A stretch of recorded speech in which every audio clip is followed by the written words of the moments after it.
Welcome, everybody. Thanks for being here. I want to start us off just by introducing our speaker. We were very honored and privileged to have Dr. Chaia Flegenheimer, Landmark College Assistant Professor of Psychology, presenting for us today. Her presentation on the puzzle of planning controls, research design for methodological integrity is really going to share some key insights and her own experience around research design, and we'll hope to open it up to any questions and learn together. So without further ado, I'll hand it off to Chaia. Thanks so much for being here. Thanks. Yeah, happy to be here. If you have a question, if you could just verbalize it, that would be helpful for me. Um, I am going to be presenting on the puzzle of planning controls, and part of that is just because I think it's sort of part of the fun part of planning out a research project. So some of this is probably going to be review, and that's totally fine. And then part of it is just going to be like a thought experiment in some cases. And then at the end, if you guys have any like projects that you're working on that you want to talk about controls for, I think that could be a fun thing to integrate into this. Okay, so let's get started. All right, so why are controls important? Controls are important because they help us understand sort of what is leading to what. And without them, we can end up with very, very strange and or just misleading or incorrect information. So this is one of my favorites that I show my students. It's the relationship between per capita cheese consumption and people who died being tangled in their bed sheets, which apparently seem to go almost to 1 in 1. Um, Most likely, there's some third variables in there. But without some sense of control over the experiment, we're never going to really fully understand what those are or why this is. Um, Okay, so when you're deciding on what your variables are for your study and what your goals are for your study, you need to consider both reliability, which is how consistent your measure is, as well as validity, which is how accurate your measure is. So the sort of classic example here is the goal of hitting a bullseye. In this example, it's both unreliable and invalid because you want to hit that center. You've done neither consistently hitting one part or hitting the center. This one is valid but unreliable because you've hit the center at least once, but you're not doing it in a reliable way. You're not doing it consistently. This is reliable but not valid. You are consistently not hitting the bullseye, which is no one's goal. And then this is the aim of most research, is to be both reliable and valid, to consistently hit your mark. For this talk, we're going to be focusing mostly on validity, to talk about how accurate your measure is, and that's where a lot of the controls come in. The three types of validity that we're going to touch on today are internal, external, and construct. We're going to focus mostly on internal and external, and then just sort of briefly touch on construct at the end. There are other types of validity, the main one being statistical, but that has less to do with controls, so we're not going to sort of go over that one today. Okay, so starting with internal validity. So internal validity is really the main one when we're talking about controls. So this is the question of, does manipulating one variable actually relate to a change in your second variable? So the question here is, have you eliminated all other possible explanations, which is where your controls really come in handy. So other possible things that could be impacting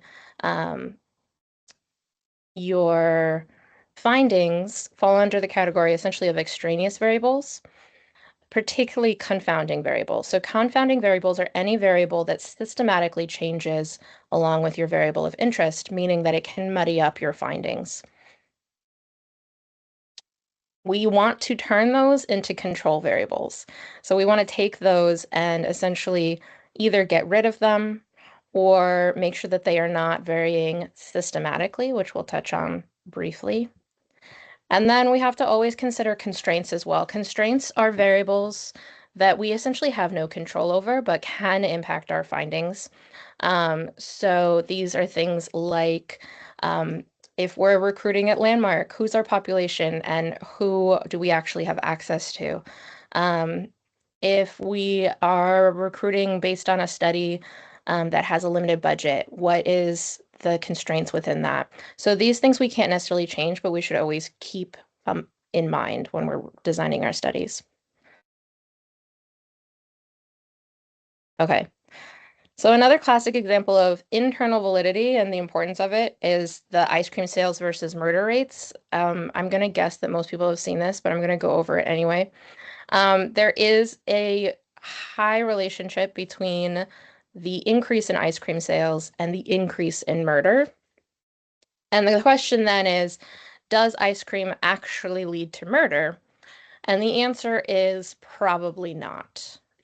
So we have some things in there, some third variables, mainly having to do with the fact that both go up in summer. So in summer, it's hotter weather, you spend more time outside, there's less daily structure, you have higher rates of travel, all of which can contribute to one or both of these going up. So it's not that ice cream is leading to murder, it's that both are happening at the same time because of something else. And so these are confounding variables. These are things that systematically vary together. So what does it mean exactly to systematically vary? So let's say your goal is to study how diet impacts stress, and you have one group of participants who have an entirely vegetable-based diet, and you have another that are given an entirely meat-based diet. And then you have them take a stress test in either the morning or the afternoon. If you're not systematically, or no, if you're not controlling the variable of when they're taking the test, it can be systematically varying along with your group. So in this case, the timing of the test becomes a confounding variable because I've put all the vegetable-based diet people in the morning and all the meat-based diet people in the afternoon. So now I can't tell if any results from the stress test have to do with the diet or the timing of the test. So this is systematic variability. One group is significantly more likely to encounter the confounding variable than another.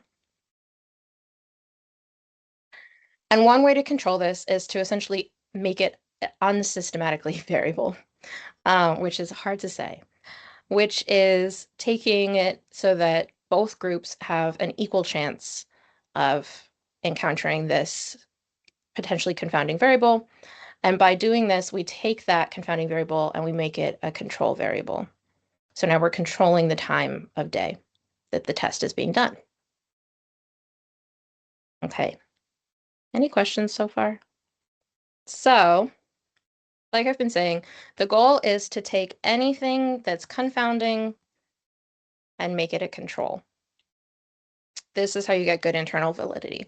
So the easiest way to do this is in a lab setting, because in a lab setting, you have as much control as you possibly can over the environment.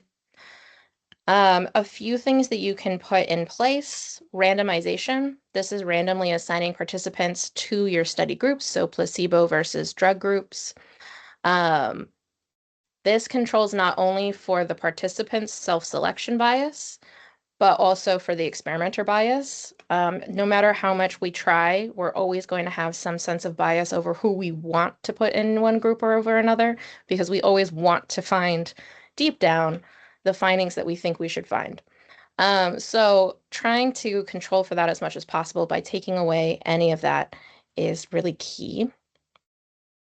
Blinding and double blinding. So we think of this mostly for drug trials. So blinding is making sure that one person in the equation has no idea what's going on in terms of who is in which group, either the participants or the researcher. Double blinding means that both the participants and the researcher don't know who's in which group. Um, So like I said, we just mostly think of this with drug trials, but we can do this in other types of studies as well, and it can be helpful, particularly if you're doing something like an interview. If you have two groups, sometimes the interviewing can be biased based on what group the participant is in.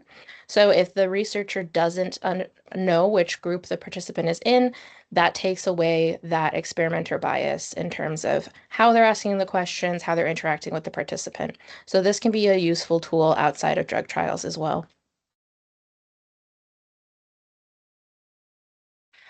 Holding all potential confounding factors where possible consistent across all participants um, is also, it can be key.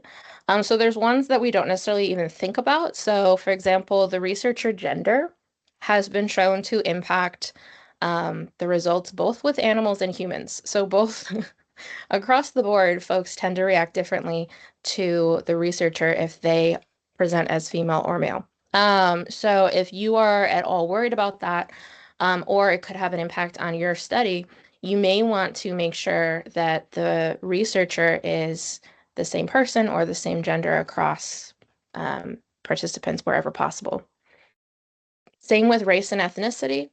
Um, Race and ethnicity is a little bit more complicated in terms of the impact that it's had, but it does tend to seem to have an impact both on participants' responses and at certain times on their persistence in a study.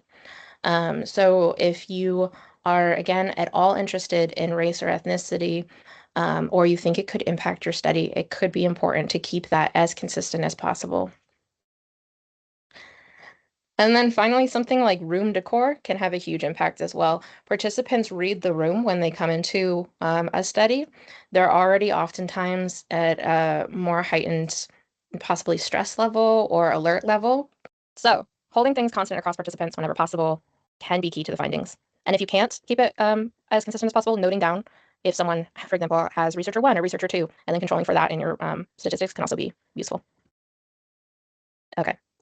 And then counterbalancing. This is one of my favorites, trying to figure out how to do this in a real world setting. So essentially presenting conditions in different orders to different participants to take away any effect of the order that you presented the things in. So the example here is the impact of eating chocolate with a friend, or in this case, a Confederate, has on the ratings of the chocolate. So if one participant tastes it alone and then tastes it with Confederate, compared to another who tastes it with Confederate first and then tastes it alone, we can get a better sense of the impact of the manipulation versus the order of it. And so we can see then what's the overall effect of eating it alone versus with a Confederate and compare the two ratings. Okay, so first participation prompt. All right, a researcher wants to understand whether yoga improves mood. They survey a group of people in an advanced yoga class about their mood and compare that to a group of people who have never done yoga. They conclude that the group who did yoga had a more positive mood than the group who did not. What's one possible confounding factor? What controls would you add to improve the internal validity? And what would you lose by adding these controls? So you're always going to lose something when you add in controls. What would you lose here? Possible confounding factor is that like these people are in the advanced yoga class, so clearly they have like a lot of yoga buy-in. They've been doing it a long time, and then also it's not like you're taking a group of people and randomly telling them to either do yoga or not do yoga. So these are also people who happen to already be drawn to yoga.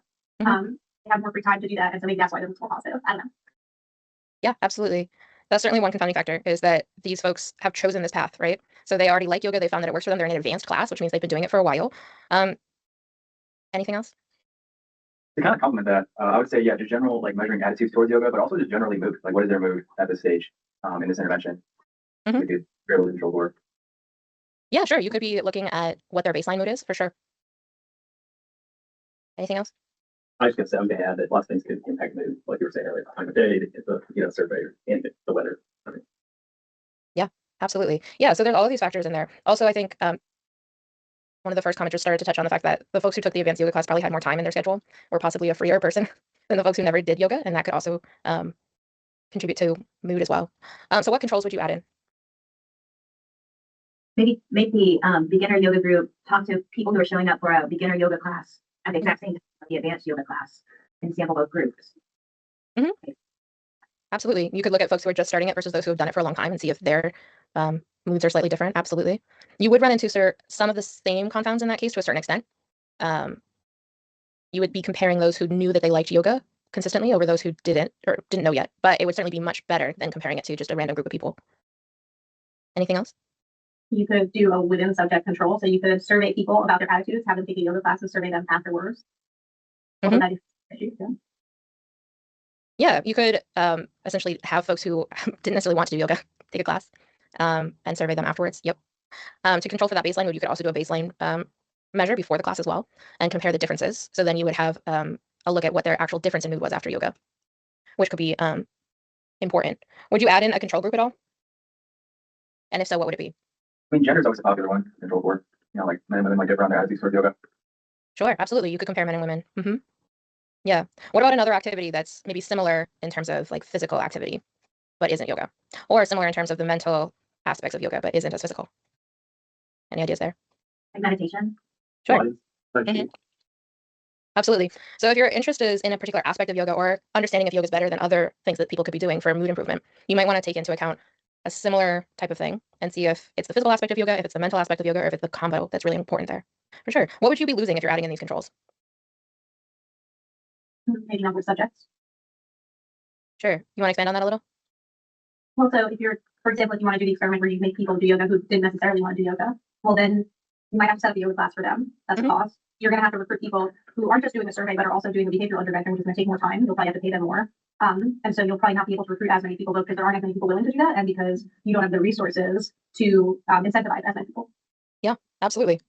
Yeah, people don't necessarily want to do what they don't want to do. And so if we're trying to get them to do that, we're not going to get as many folks to do it for sure. Anything else? What would we lose? I was just saying, maybe we'll lose that really big striking result. You might, yeah, absolutely. So you're essentially in some ways diluting the population. If it's a particular group of people who are going to benefit from yoga and you're saying, but what if we looked at everybody? You could be diluting the folks who might actually benefit by looking at a broader population for sure. Yeah, absolutely. Okay, so part of what you'll lose by really, really looking at internal validity is external validity. So this is always a balancing act. So external validity is essentially how well does the study outcome apply back to other contexts and the broader population. So one thing that we tend to want in our research is for it to be applicable to the real world. And by adding in a bunch of controls, we're making it less and less reality-based, which means that it's less likely to then apply back to an actual real world situation.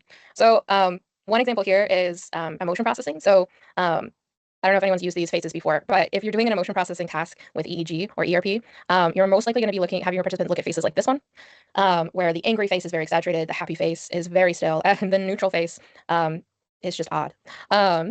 And then it doesn't really relate back to what emotion processing is like in a real world situation, which is much more dynamic, much more quick, fast paced, and involves a lot more taking into account context. So by controlling these variables to this extent, we are to some extent losing out on what is actually happening in the real world, which means that our findings may not then relate back to a real world setting.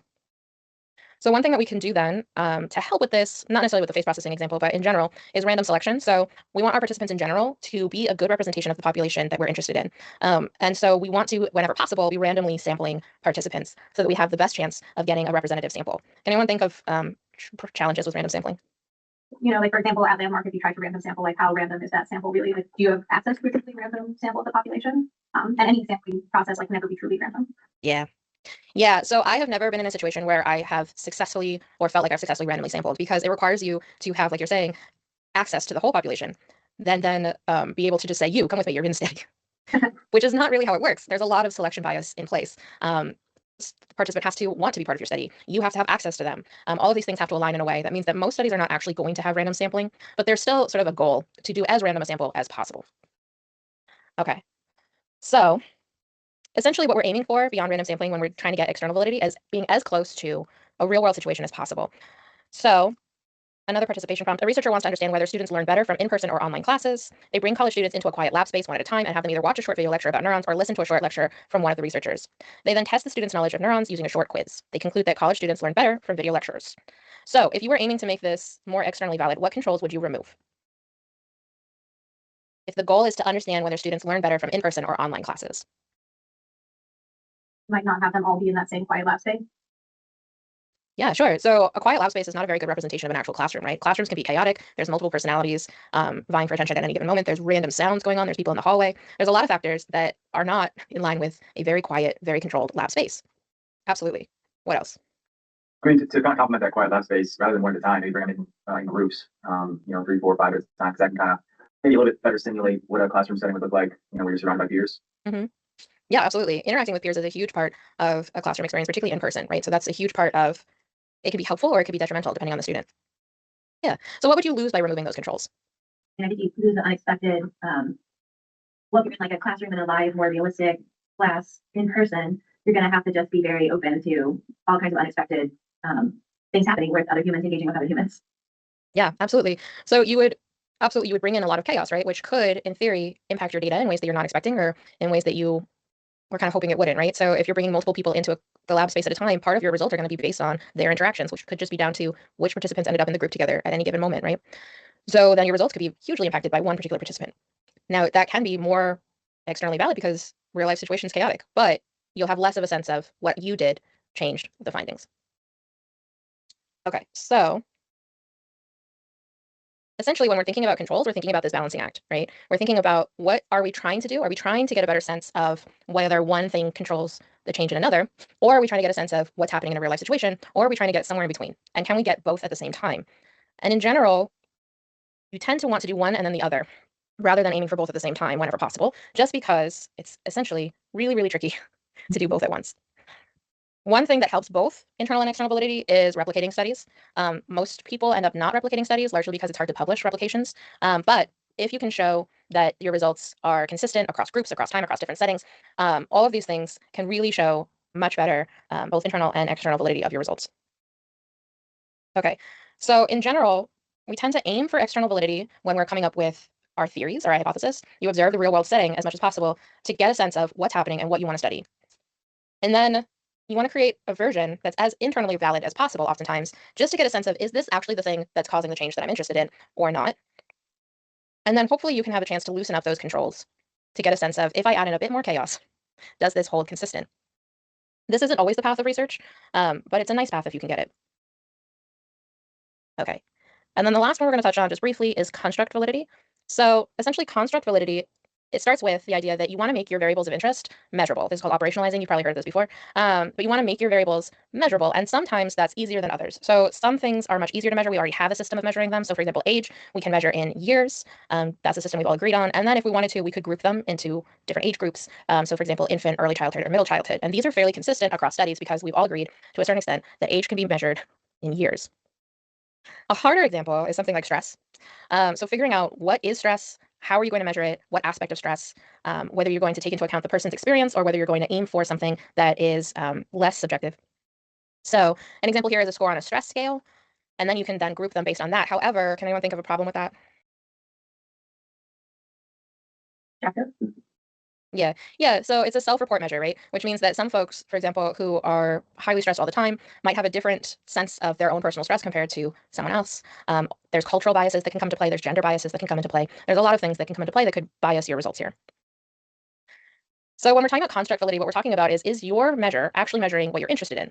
So you have good construct validity, which is fairly straightforward. And then most of the things that we're interested in oftentimes end up in this debatable construct validity realm of you tried your best and there's going to be a limitation. Okay, so based on these three forms of validity, internal, are you accurately measuring what you want to measure? External, does your study results actually relate to the world around you? And internal, are you actually seeing a change based on the thing you're doing? And then construct, are you actually measuring what you want to measure? Okay, so overall, what we tend to try to do is decide on what our goal is, starting off, and then how are we going to measure our concept of interest? How are we going to get at it? What's the most important part to us? What's the most accessible part to us? Sometimes it's not even necessarily what we want to be measuring, but it's what we can be measuring in that moment. And then what kind of threats are we facing, and how are we going to control what we can control? Any questions on any of that? Okay, so last participation prompt. The goal of the research is to better understand whether flexible deadlines improve student learning. How would you operationalize student learning? What are potential confounding variables? What is one confounding variable that you'd like to choose to control, and what would you lose by controlling that variable? I would just throw out there. I don't know if this is like operationalized student learning, a very standard way would be grade point. Mm-hmm. Right. Absolutely. That would be a fairly agreed upon measure of student learning. I say fairly agreed upon because you're not going to get universal agreement on that. What's one thing that folks might think is not the best part of that measure? What do you think? It might be partially dependent on the classes they're taking too. So, I know that when I was in college, I got worse grades in engineering classes than in, writing classes, but that wasn't just me, that was a lot of students. And so that could be a compound as well, because maybe the writing class or the engineering class, one might be more likely than the other to have flexible deadlines. I don't know. Absolutely, yeah. The topic and the teaching style can have huge impacts on the grade, the subjectivity of the grading as well. A lot of times if a professor has a more subjective ability to grade something, they may or may not try to try to get you points for your effort. Whereas if it's you got this right or wrong, they really can't do that as much. So there's definitely going to be some factors in there that you might want to control for. So one potentially confounding variable there is the topic of the class, the professor of the class, the type of assignments that are being graded. Is there any of those that you might want to control?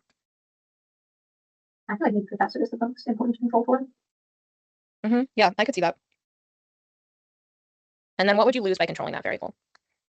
Like be applicable to that professor, that teacher. Yeah, absolutely. So now you're only studying students in one professor's class, which means it will probably be applicable to that professor's class, but it may or may not be applicable to a broader range of classes and teaching styles. Okay. So that's what I have for you guys. So I was thinking if anyone had questions, absolutely, but also if anyone had a project they're working on, they wanted to discuss what they wanted to control for, that could be fun. I had one general question. Can you expand on why it's difficult to publish replication studies in journals? There are certain journals that only publish replication studies, but in general, journals are looking for the new exciting research. And so it's harder to get them to want to publish your study if it's a replication of something that's already been done. Thank you. I was wondering if it was kind of like the marketplace and what's hot. Yeah, to a certain extent. Bias toward the newer or the different. Yeah.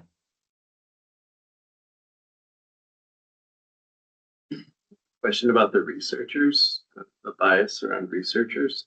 I know like with interviews or, sometimes like a symphony will do that. Will they do blind auditions so that they remove the identity of both sides?